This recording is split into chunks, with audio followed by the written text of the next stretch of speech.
That's nice. It's really reminds me of like lemonade or something like that. Smelling some really rich tannins in there, some funky acid.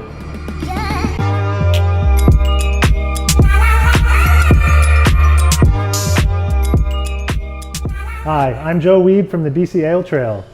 And I'm Clay Potter, owner, brewmaster of the Moon Under Water Brewery, pub and distillery. We're here in Victoria, BC, and we're going to talk today about sour beers. In the world of sour beers, there are basically two different kinds. There's barrel-aged sours and kettle sours. So why don't we start off by saying, what is a barrel-aged sour? So a barrel-aged sour is a really broad category, and it usually involves brewing a beer into a barrel or brewing it into a tank first and then aging it into a barrel and using a mixed culture of bacteria and different kinds of wild yeast to create a sour profile. Cool. And then, so what's the difference? What's a kettle sour? So a kettle sour is a fast brewed sour beer. So you're either using a monoculture of a lactobacillus, a sour lactic acid producing yeast, or you're adding lactic acid into your brew.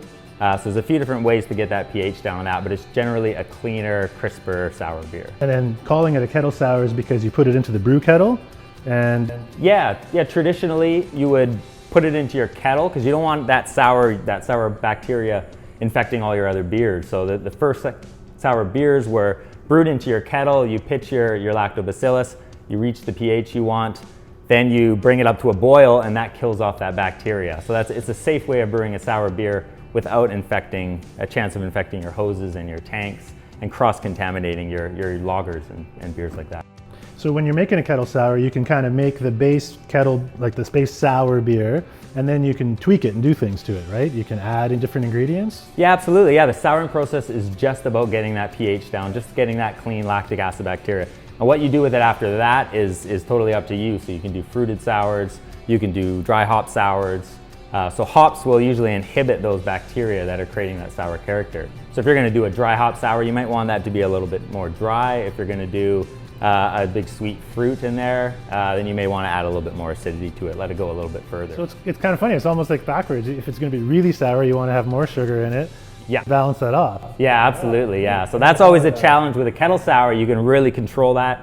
That's why you're seeing kettle sours in cans and bottles, consistent beer that are coming out. Whereas barrel-aged beers, you're at the mercy of that yeast that you put in. All right, let's taste a couple of sour beers from the Moon Under Water. First of all, we're going to try the Moon Juice Raspberry Sour. Oh, there's a nice pink color there. All right, so this is one of your kettle sours. Cheers. Yeah, cheers. That's got beautiful raspberry aroma, and then this kind of little hint of sort of vanilla in the background too. Yeah, that's from lactose sugar. So kettle sours, we want to have a little bit of sweetness, as I talked about, to back up the acidity and the fruit flavors. So a little bit of lactose sugar. Lactose is a milk sugar, and it is unfermentable for yeast. So it's a good way to put your sweetness into a beer without having it ferment out to be totally mouth-puckeringly dry. So, right. So it just makes it a little bit more sessionable. So you're not getting bad heartburn every time you're taking a sip. Exactly. Yeah, it's a gateway sour. So you start with these guys, and you might get into more sort of advanced flavors, funky flavors in your kettle sours, and you eventually work your way on to having 7-year-old barrel-aged beers. Yeah. All right, that was great. Now let's taste one of your barrel-aged sours. Which one do you want to try? Excellent. Yeah, we'll try one of our Sang de Merle 2016s. Should get a nice little cork pop on the cork there. Whoa! Oh, yeah. It's ready to go. That was awesome.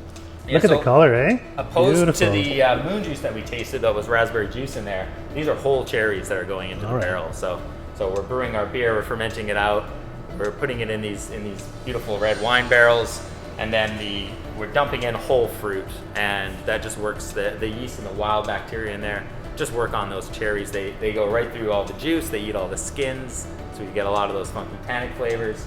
And then they start working on the pits, and the pits are actually really important to developing vanillin, all sorts of sort of funky, cool flavors that evolve. Beer number one. Got sort of a lactic sort of burst right off the nose, so I'm gonna go kettle sour off the bat, but. All right.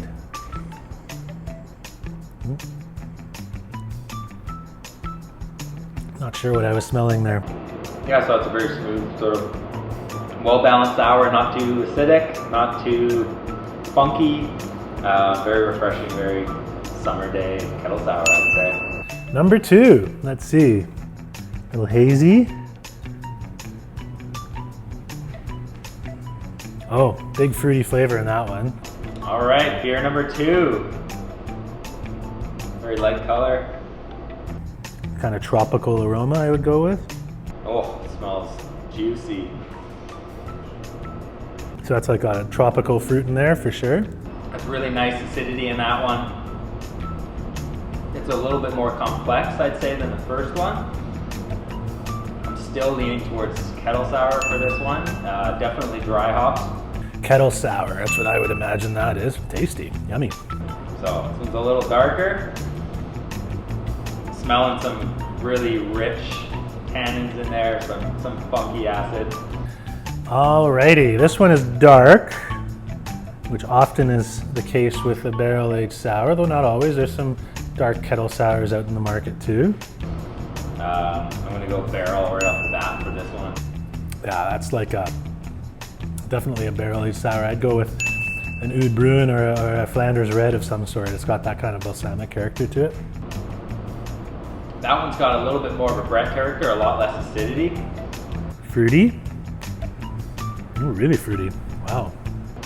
Which makes me think that it's a barrel-aged beer as well, so they don't all have to be overly acidic. Usually a kettle sour is maybe a little bit brighter, a little bit sharper acidity. Yeah, I'd have to say I think that's a kettle sour. Really interesting. Kind of on the fence, but because of the bread in there, I'm thinking that it's going to be a barrel-aged beer as well.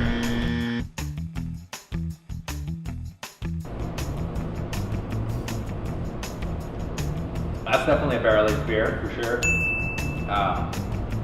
Yeah, really nice blend of acidity. It's definitely lactic acid forward, but really like mouth-wateringly juicy. Interesting.